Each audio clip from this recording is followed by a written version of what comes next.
Okay, so start off with prayer. Well, Lord, once again, we come to you seeking your guidance, seeking your presence, seeking your teaching, Lord, as we look into Matthew and the Gospel of Matthew. And we just are grateful that you have preserved this writing for us to look at. And I just do pray that our hearts and our minds will be open to it and open to the things of your Spirit. In your name, amen. Okay, so, I tried to get through chapter 8 last time. I mean, I did my best, and we just didn't make it. Chapter 8, verse 28.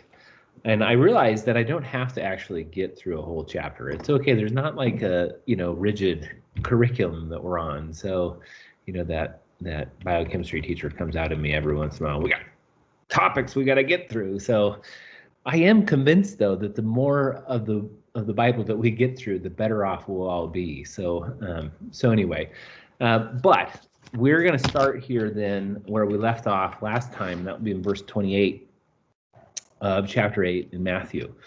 And a reminder of where we are in the book of Matthew, starting in chapter really 8, going all the way through chapter 9. Matthew's presenting Jesus as the one that has authority over the natural and the supernatural world. And again, trying to convince his Jewish reader that Jesus of Nazareth was indeed their long-awaited Messiah and the promised Messiah. And he's using lots of evidences for that. I think as a personal application, as we go through this, we're going to find out that authority that Jesus has over the natural and the supernatural affects even our lives for certain. And to the extent that we're going to find out as we get into chapter 9 tonight, that authority extends to the point of forgiving sins. And that is tremendous, as of course we all know. So if you look back in what we looked at last week, we had that interaction with the centurion, and the centurion automatically recognized the authority that Jesus had. And that was something that caused Jesus to marvel. That's what the word is essentially in the Greek, that Jesus marveled at his faith because he recognized that authority. And we ended also looking at a passage where Jesus calmed the storm and the sea. I mean, he had a bunch of fishermen waking him up, thinking that their life was ending, and he calmed that storm, and he calmed that sea. And we looked at Psalms, actually, and how that related to these fishermen's life. If you hear "No Way" in the background, I don't know if you heard that all. That's Ian's reaction to, I think that he's playing right now some, like Call of Duty or something like that. And so he gets mad at the other players and says, "No way that fake electronic bullet hit me," something like that. So Becky's correcting the situation, but we have a nightly thing with these things. So I use Rainbow Six Siege as one of these games that they all play. So anyway, it's dumb. I'm dating myself, because Super Mario Brothers, I yelled "No way" at Super Mario Brothers, like, "No way, I got that coin." Is that kind of thing, but so I can relate to him, but kind of. I can't. I was milking cows. She is queen of Super Mario Brothers 2, though. You said it. Well, I beat it one time, yes. See, she beat it. I've never beat. No, I didn't. Alex is eating something delicious. He left her pie. Yeah, he left. Oh no, this was here before. I was checking. My dog has this habit of running into the office door when it's like closed. He's gonna get a knot on his head one of these days. But no, just got some pumpkin pie that Katie made earlier this weekend. So. Okay. Well. Wow. Very nice. You're celebrating early. Yes. Exactly. So anyway, okay, so we got distracted by Rainbow Six Siege and Ian's No Way. But anyway, oh yeah, that's right. We were talking about the Bible. And Jesus' authority over the natural and the supernatural world and like real things, like actual real things and not fake things. So, and we saw, of course, that interaction that he had with the storm. Okay, and that's where we left off. And so we pick up on really this remarkable story. And so let's just read Matthew's account of this, and then we'll kind of look at portions and pieces of the account in Mark. And so starting in verse 28, and when he had come to the other side into the country of the Gadarenes. Remember, he had gotten into the boat, and when he gotten into the boat, he was on the western shore of the Sea of Galilee, and now they have come across the sea, and now we're on the eastern shore, okay? But anyway, so he's on the eastern shore, and it says this, 2 men who were demon-possessed met him as they were coming out of the tombs. They were so exceedingly violent that no one could pass by that road. And behold, they cried out, saying, "What do we have to do with you, Son of God? Have you come here to torment us before the time?" Now there was at a distance from them a herd of many swine feeding. And the demons began to entreat him, saying, "If you are going to cast us out, send us into the herd of swine." And he said to them, "Be gone." And they came out and went into the swine, and behold, the whole herd rushed down the steep bank into the sea and perished in the waters. And the herdsmen ran away and went to the city and reported everything, including the incident of the demoniacs. And behold, the whole city came out to meet Jesus, and when they saw him, they entreated him to depart from their region. All right? There are lots of really fascinating things in this story. Certainly, I think that we want to draw our attention to the reaction of the demons that had been possessing these individuals. They instantly recognized, at least from Matthew's account, the authority that Jesus had even over them. This would be supernatural beings, right? And they even mention, "Have you come here to torment us before the time?" Meaning that they recognized that there was some appointed time in the future that they were going to be judged. That's what it seems like the language would indicate. Okay, a time that is spoken about throughout the Bible, both Old and New Testament, the end of time, essentially, where God's judgment will come upon all those who rejected Him, both supernatural and natural. Okay. So we recognize that. We recognize this, and we should recognize this authority. That's certainly what Matthew is putting before us, is that authority that Jesus has that is even recognized in this way. Okay. I do want to go ahead and read a little bit of the story in Mark. And there's a couple of reasons that I want to do that.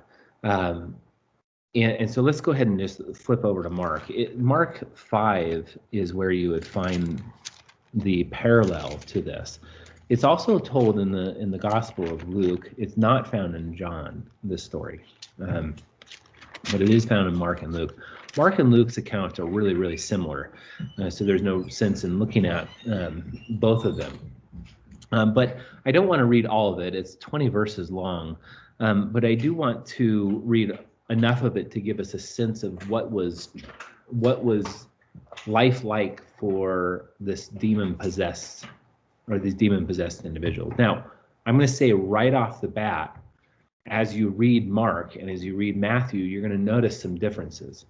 The most prominent of the differences is that Matthew speaks of 2 men, Mark and Luke speak of 1. They don't mention the other individual. Now, that doesn't mean that there wasn't another individual, but for whatever reason, they focus on a single individual.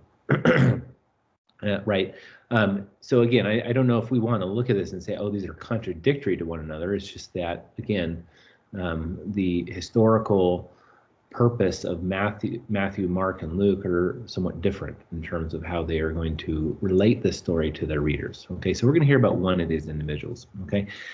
And so verse 1, and they came to the other side of the sea into the country of the Gerasenes, which is a slightly different area. It's Gadarenes and Gerasenes are two different cities, actually. There's debate about whether one of them was referred more to the region. So Matthew may have been referring more to the region than he was the city. Okay. So anyway, but verse 2, and when he had come out of the boat, immediately a man from the tombs with an unclean spirit met him.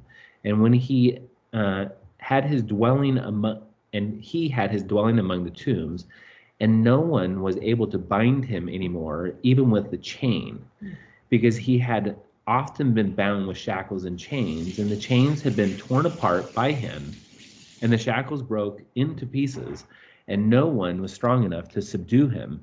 And constantly, day and night, among the tombs in the mountains, he was crying out and gashing himself with stones.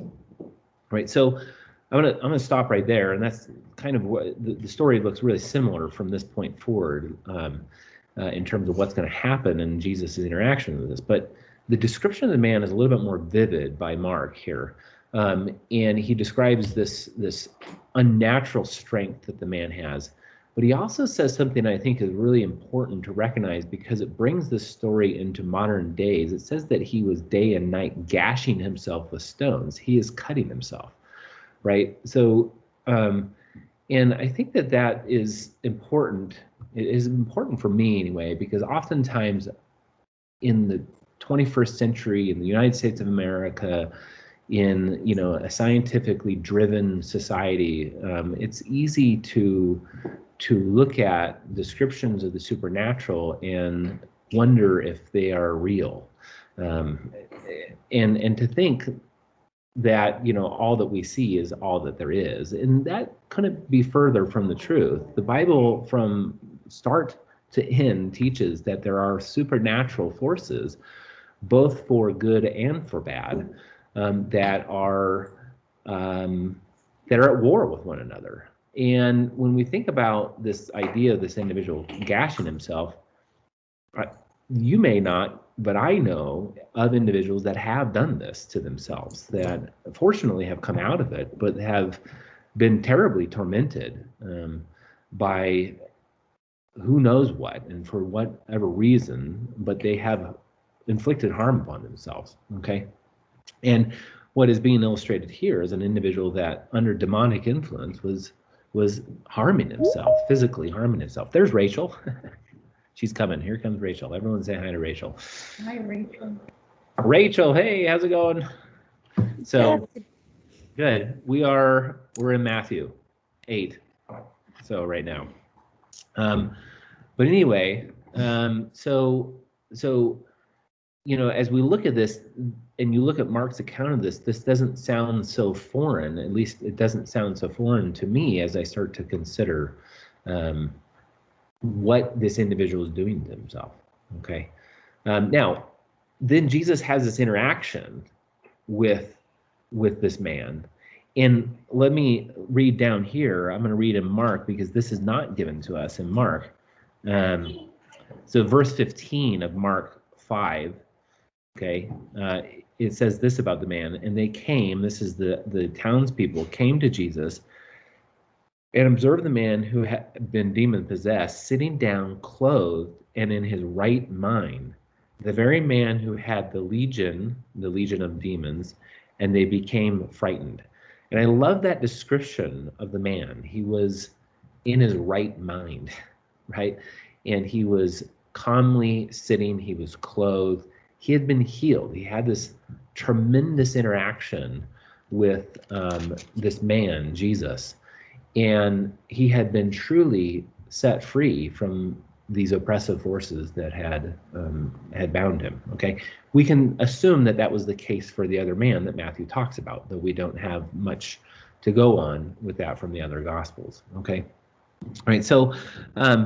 So again, that authority here, right, that we're talking about, that Matthew is presenting to us, right, that authority extends into the supernatural realm. These demons recognize that immediately, and that authority is used by Jesus to do so much good for this individual. Okay, now we can read further in Mark. I won't read it, but but the man says, I want to come with you. Of course he does, right? I mean, he wants to follow. I mean, that's the natural reaction that any human being would have to what had just happened in their life. I want to follow you, okay? And Jesus says, you cannot follow me. You're going to have to stay here. He actually prohibits him from following him. And he says to remain in the area that he is, that you might be a witness unto me, okay? Now, interestingly, we'll get into Matthew 15, and Jesus will return back to this area. We don't know exactly the time that's elapsed between this time and what we read in Matthew 15, but there will be a large crowd awaiting his arrival. And it's, I don't think, a large stretch of the imagination to think that large crowd had been prepared by this man's testimony of what Jesus of Nazareth had done in his life. And that could certainly be the reason that Jesus would say to him, no, don't follow me, stay here. Your purposes and God's purposes are going to be served better for you to remain here. Okay. Without a doubt, the man became a follower of Jesus. He just didn't get to follow him physically. Okay. So in that, what I would think would be all of our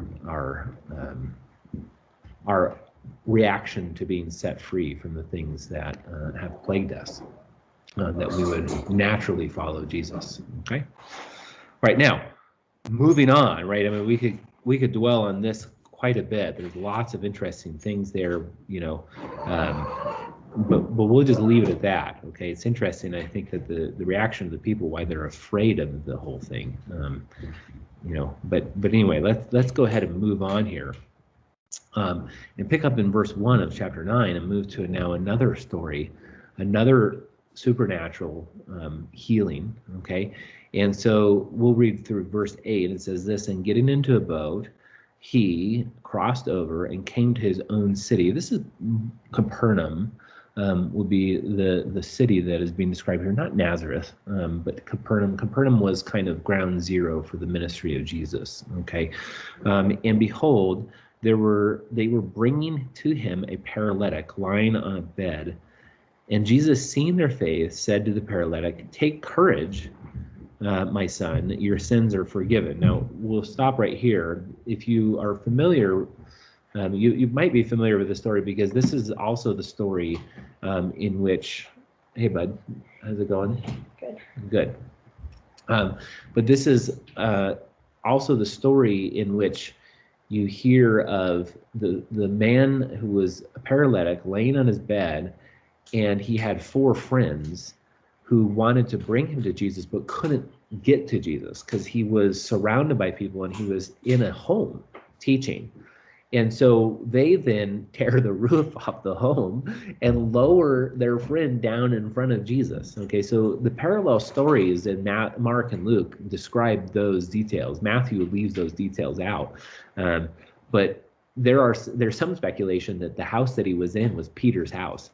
And Peter essentially wrote the Gospel of Mark through Mark. Okay, he was the one that described all these things. So I imagine if that was his house, having his roof torn off by these men left quite an impression. And so he let Mark know, yeah, they ruined my roof, and they let this man down in front of Jesus. Okay, so I mean, you can imagine, right? I mean, Jesus is there teaching a Bible study, if you will, and all of a sudden, you know, the roof starts to kind of shimmy, and there's all this dust that starts to fall down in front of them. They all look up, and pretty soon there's 4 friends looking in, and then they lower this man down on the bed, right?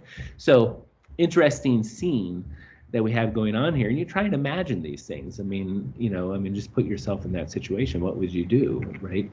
And Jesus' natural reaction was, take courage. Your faith is, right? Your faith. Or he says this: take courage, my son. Your sins are forgiven, right? And he says that actually, if you look in Mark and Luke, he says it to the friends as well. Now, here's where we need to go with this, okay? And behold, some of the scribes said to themselves, this fellow blasphemes. Okay. In Luke, it's a little bit stronger. It says, this fellow blasphemes, for who else but God could forgive sins? That's what it says in Luke. And the accusation actually is correct, okay, in terms of what the Pharisees are saying. When we think about sin, we think about essentially breaking the law of God, right? Breaking God's moral law. And because of that, then, because it's his law, he's the one that has been wronged in the situation.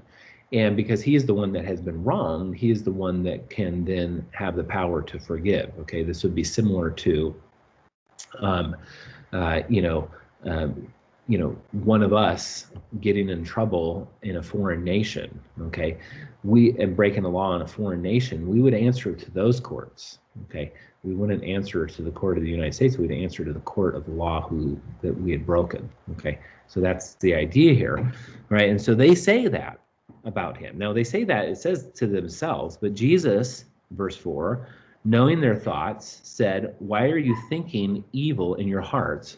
For which is easier to say, your sins are forgiven, or to say, rise and walk? Okay, rhetorical question. I think that it's pretty obvious that to say that your sins are forgiven has no immediate physical manifestation. Okay, it can't be seen, the effect. Now, the effect, if the sins are truly forgiven, is every bit, if not more, impressive than what happens on a physical level. Okay, there is a regeneration when someone is forgiven of their sins because they seek that forgiveness and put their faith in Jesus Christ. There is a rebirth, right? And that is a supernatural coming to life, which is going from truly death to life, and that would be eternal life, right? A physical healing, the body will eventually decay once again and die. Okay, the man who is healed here in the next verse, we don't know him. He's not around, right? He has eternal life, but we have no interaction with him here on this earth because his physical body is gone. Okay, so anyway, so Jesus, though, is saying, which is easier to say, right? There's no physical manifestation of sins being forgiven. Now, verse 6, it says this, but in order that you might know the Son of Man has authority on earth to forgive sins, then he said to the paralytic, rise, take up your bed and go home.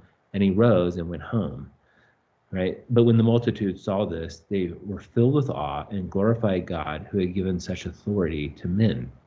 Okay, so Jesus gives this excellent example for all of us, and Matthew, inspired by the Holy Spirit, gives us this excellent example of seeing what these miraculous works were to point to. They were to point to the very reality of who Jesus was, and the claims that he made were then backed up by these things. Okay. In fact, Nicodemus in John 3, okay, Nicodemus is the individual that came to Jesus at night in Jerusalem. He came to Jesus and said, Rabbi, we know that you're from God because no one that, or anyone that's doing the things that you were doing has to be from God, right? He was doing these things that were so outside of the normal that they were essentially forced to recognize the source of it, and that would be from God.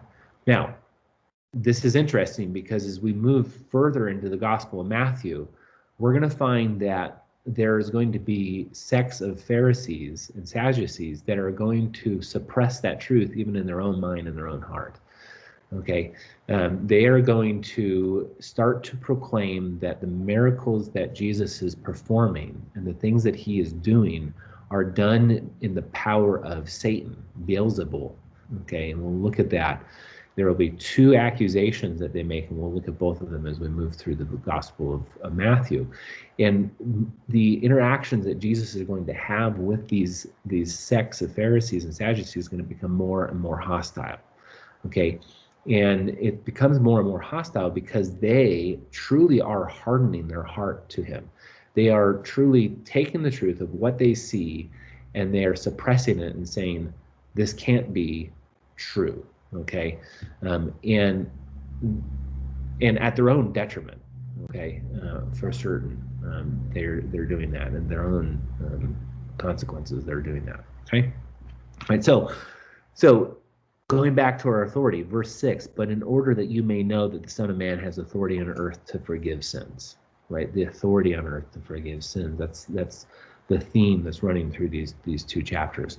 Okay, and what greater thing can we think about than to think about the fact that Jesus does have the authority to forgive sins, okay, and that he would be willing to do so.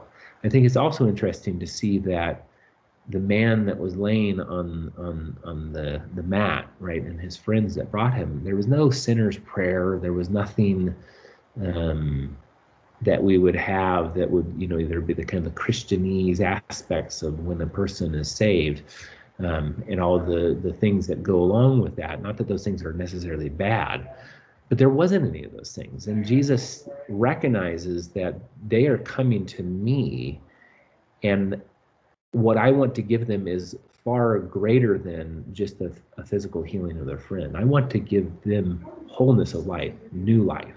Okay, and he gives them that in the pardoning of their sins. Okay, now of course the action to pardon their sins had not yet occurred. Okay, and that was to die on the cross. Okay, so Jesus really can't do this without following through with what he was sent to do, and that was to die on the cross and to rise from the dead. And that, right, so this is a forgiveness of sins, right, before the action to forgive the sins that occurred. Okay, which really is interesting when we think about people in the Old Testament, right? Their sins were forgiven through the actions of Jesus in the future. Okay, just like these men were. Okay, right now, verse 9. Okay, and this is really interesting because what we see from verses 9 to 17, there's this description here that's sandwiched in between all these litany of supernatural events. And verse 9 is, well, let's go ahead and read it. It says, and Jesus passed on from there. As he passed on from there, he saw a man called Matthew sitting in the tax office, and he said to him, follow me. And he rose and he followed him. And that's it, right? So, of course, Matthew is the author of this book. Okay. And Matthew decides to put his calling, okay, the calling of Jesus on his life, right in this verse, right after Jesus illustrates that he has the authority to forgive sins.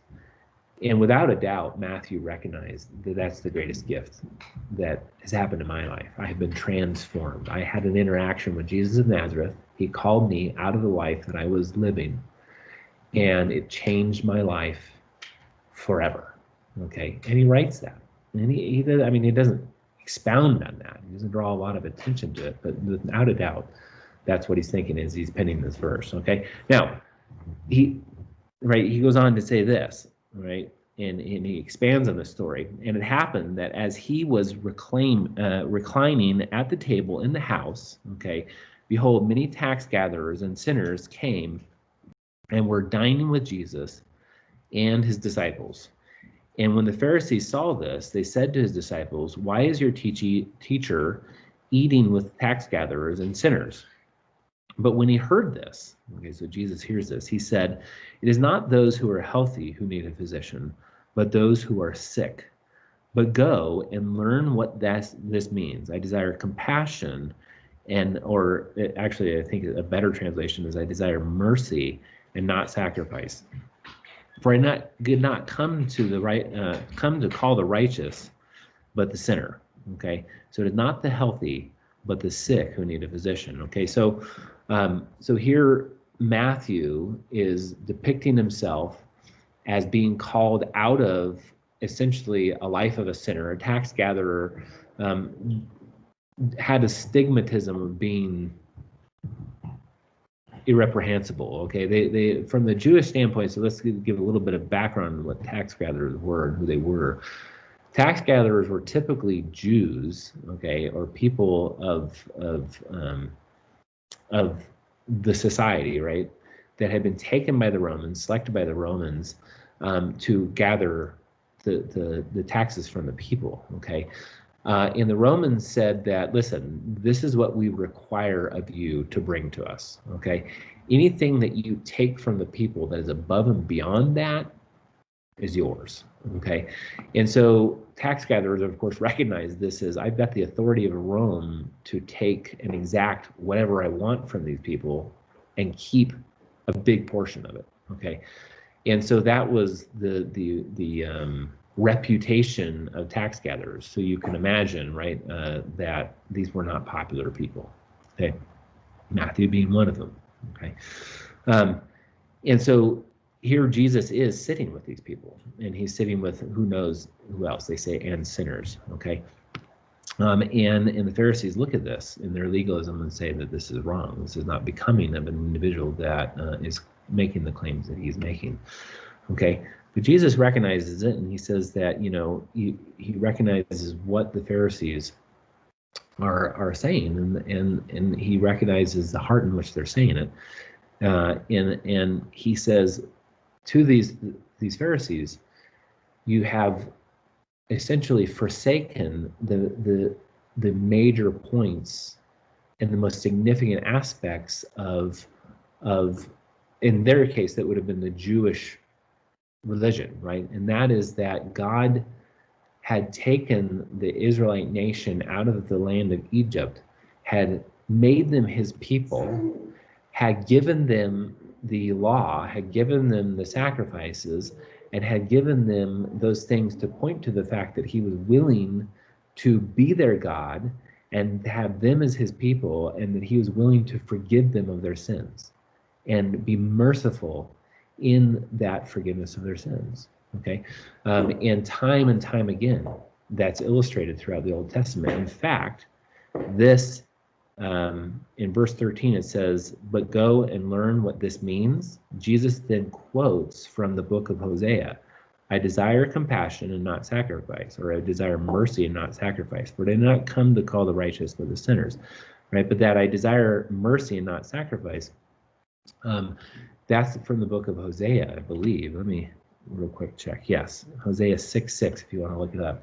You know, I've mentioned Hosea in our study. Hosea is a very fascinating book. It's about how God has adopted, okay, or taken really the nation of Israel as his bride.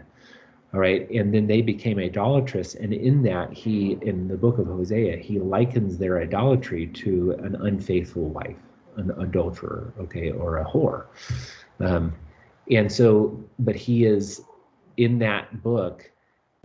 You see you see actually God say that it tears my heart to have to discipline you in the way that I'm going to have to discipline you. I am between these 2 points where I know that this has to happen, but at the same time, it bothers me to a really elemental level that I have to do this. So, and we won't look at that tonight, but really fascinating interaction there. Okay, and so the whole book of Hosea, while it is a condemnation of the nation of Israel, is also about God's willingness to forgive them. Okay, despite the very real aspect that he will have to discipline them. Okay. Right now, verse 14, okay, it says, then the disciples of John, right? So, Jan, yeah, question. I still don't get the desire, that I desire compassion and not sacrifice. Mm-hmm. So you told, I'm familiar with Hosea. Okay. But I guess those words are, I still don't understand it, I suppose. Yeah, so I desire mercy rather than sacrifice. So what he is essentially saying to these Pharisees, okay, in the context that he puts it in, is that the Pharisees had taken the law, and they had taken all the things that had been given to them, and they had made major points out of the minor points. Okay, they were majoring in the minors essentially. They were legalistic to the hilt.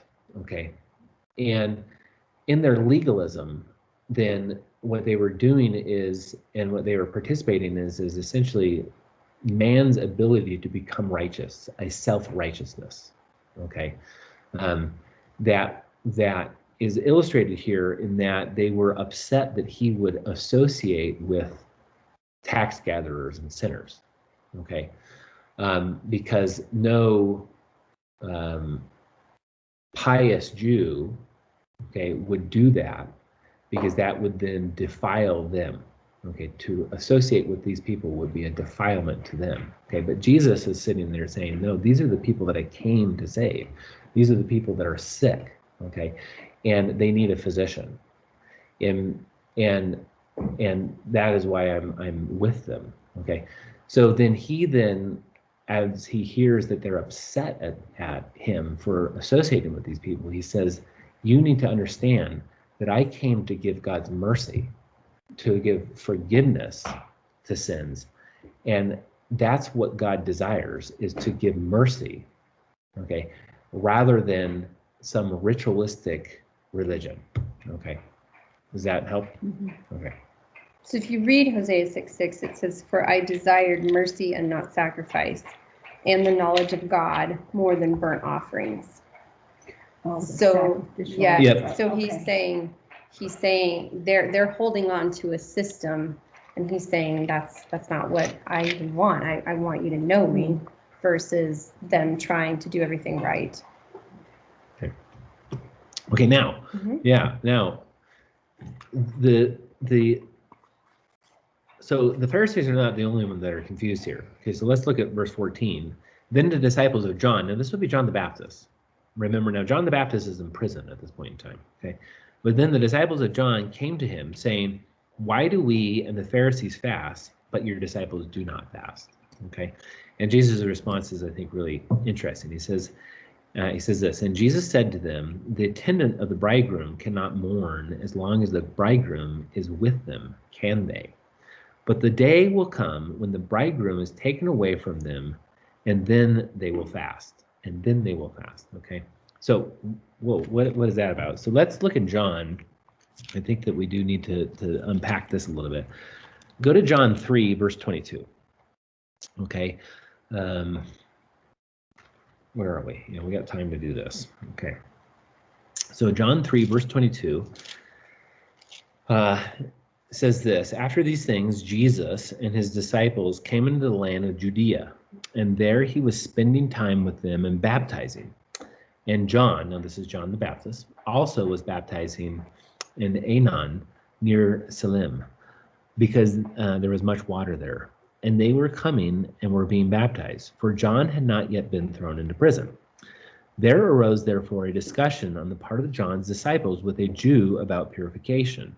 And they came to John and said to him, Rabbi, he who was with you beyond the Jordan, this is a reference to Jesus, to whom you have borne witness, behold, he is baptizing, and all are coming to him.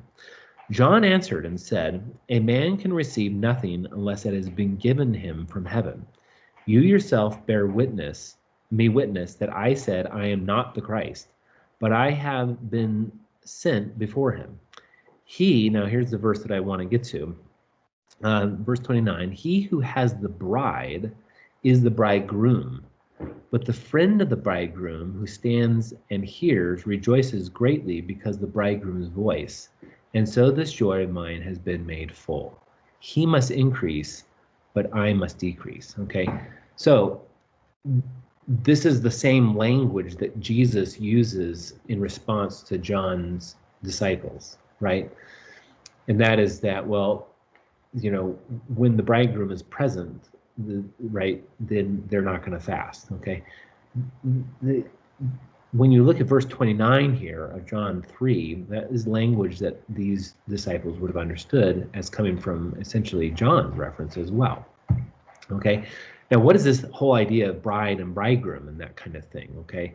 So he who has the bride is the bridegroom, but the friend of the bridegroom who stands and hears him rejoices greatly, okay? So, and this is something that we're not going to have certainly time to unpack all tonight, okay? But we will do so as we move through the Gospel of Matthew, okay? But when we look at this idea of the bridegroom and the bride, Jesus would be the representation of the bridegroom. Okay, the bride would be, as we are now looking back at the New Testament would be the church, okay? And it's certainly stated throughout the New Testament that the church is his bride, okay, and that he is the bridegroom, okay? And what I mean by this is, I'm not going to unpack all this right now. There's a lot of things that we can learn by looking at the custom in Galilee of the wedding ceremony and the betrothal period, okay? And so, and how Jesus uses that custom, okay, to relate to his relationship with his people, and also his relationship in terms of how he is leaving this earth and coming back, okay? And so we'll unpack that as we go, but this is just the start of some of that, okay? So let's come back to Matthew now.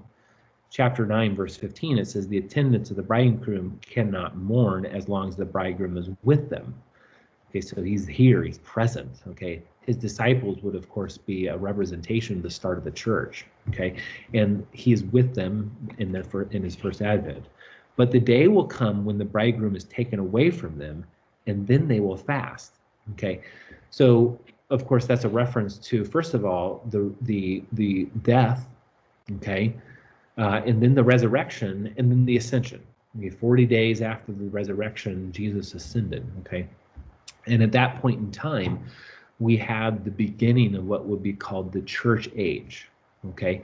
Before that time, it would have been essentially the Old Testament, okay? The old age, if you will, okay? The old covenant, okay?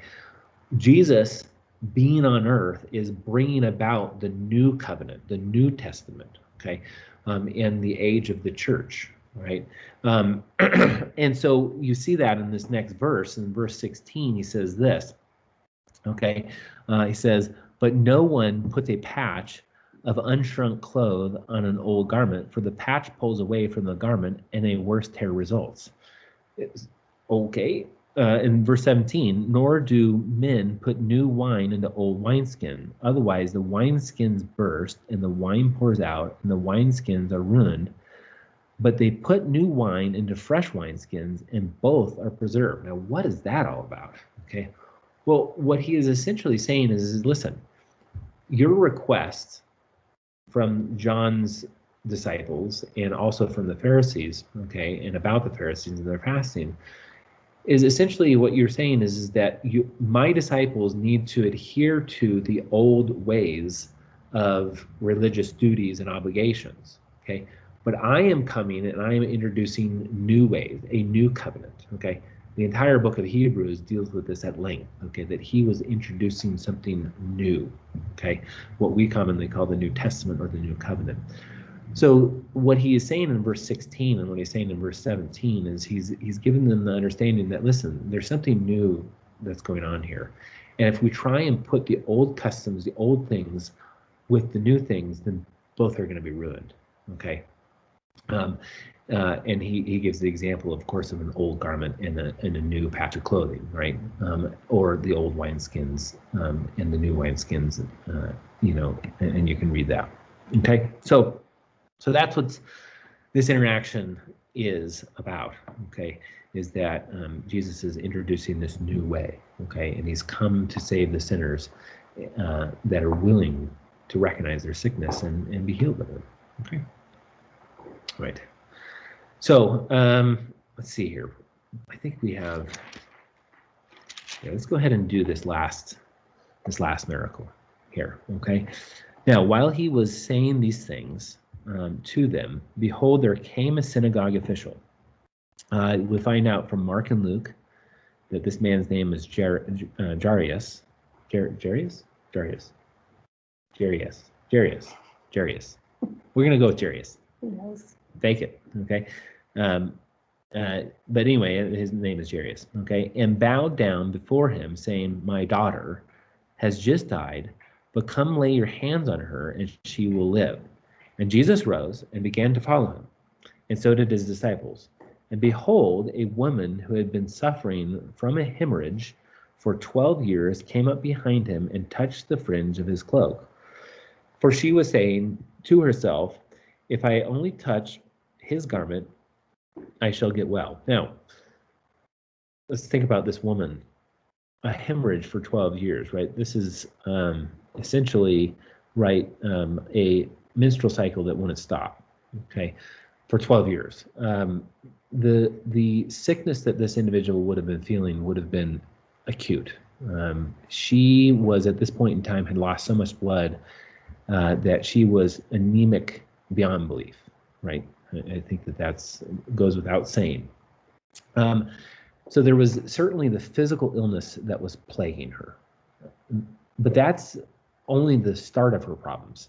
The other aspect of her problems is that she was broke now. If we read the other gospel accounts, it says that she had spent all of her money on trying to get well. Okay, and you can imagine the types of treatments that these individuals gave them. This is not modern medicine. Okay, this was let's just say not modern medicine. We'll just leave it at that and let the imagination go from there. Okay, not things that are going to heal, right? I mean, at one point in time, right, even 200, 300 years ago, people were still bleeding people, after they had a heart attack or a stroke. Just take the blood away and that will heal them. So, I mean, barbaric practices. Okay. I think I read somewhere she had to go to a far off tree and gather bird poop and slather bird poop on her.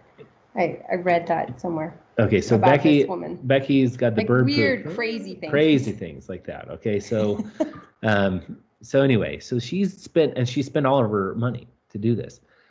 So that's her second problem. The third problem is that she has a stigmatism about her, right? There is a recognition that she is unclean, and she has a perpetual state of uncleanness. Okay, from a Jewish standpoint. Okay, that a woman in her menstrual cycle was considered unclean. There was a stigmatism that went along with that. And for a woman to have a menstrual cycle that lasted 12 years meant that this person was perpetually unclean and cursed of God. All right, so this is a woman who has gone through 12 years literally of hell, okay, and has essentially become a social outcast.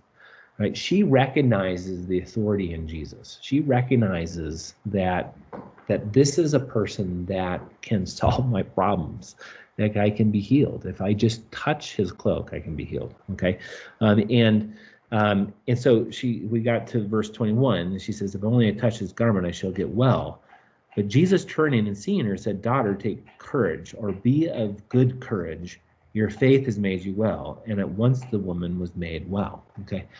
Right. In the other gospel accounts, it says that she actually she's successful in touching the hem of the garments, and Jesus stops and says, "Who touched me?" Right. And his disciples say, "Well, you're like, you've got this enormous crowd surrounding you, and they're like running into you. What do you mean, who touched you? Everyone touched you." Okay. And the crowd essentially clears out or clears a space, and this woman is found trembling on her knees before Jesus. Okay, she was trepidatious. She didn't know what was going to happen. Right? Is he going to treat her like every other person had treated her? Is he going to condemn her for the sickness that she had? Is he going to condemn her for touching him without her permission, without his permission? Have I made him unclean? Right? And here's what he says to her. He says, first of all, he says, "Daughter." Now that word "daughter" there is the same word up in verse 18 that Jairus, whichever, used for his daughter. Okay, this is a term of affection and a familiar term, right? Like, you are my child. Okay, and you can imagine the sensitivity that Jesus has and the empathy that Jesus has for this woman that he illustrates here. He says, "Daughter, be of good courage, okay? Your faith has made you well. I'm not angry with you. I'm not upset at you, okay? In fact, you came to the right person, okay? You've placed your faith in the right person, okay? Who knows, right? We don't hear anything else about this woman, okay, beyond this point. But you can imagine that just like Matthew, just like the demoniacs, right, at the beginning of our night that we looked at, just like the friend who was laying on the mat and his friends, right, every single one of these people's lives have been changed radically because of Jesus of Nazareth. Okay, and they're just small interactions with him. Okay, now we've still got the rest of the story here, and starting in verse 23, he says, and when Jesus came into the official's house, so now we go back. He was walking to this house where this young girl had died. So he gets to this house, and he came into the official's house and saw the flute players and the crowd in noisy disorder. So just so we have some idea, when an individual died back in the first century of Palestine, within hours they were going to bury that person. Okay, the funeral procession was right away. There wasn't a waiting period. There was we got to get the person. We have to deal with the body. We have to get them in the ground. Okay.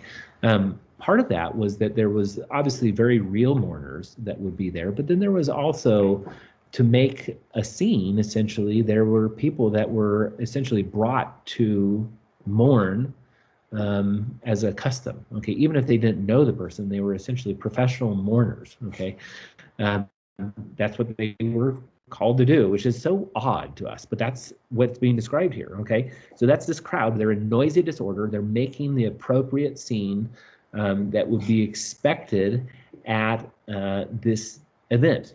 All right, so this is all going on. Okay, in verse 24, he began to say, "Depart." So he talks to these people. Jesus does. "Depart, for the girl has not died, but is asleep." And they began laughing at him. Like, I mean, you know, so it shows you that maybe their mourning isn't all that real when they start to mock Jesus. Like, I think we've seen a dead body or two, and trust me, this girl's dead, right? Is essentially what they're saying. Okay, her life is not there. It's very clear, right? But verse 25, when the crowd had been put out, he entered and took her by the hand, and the girl arose.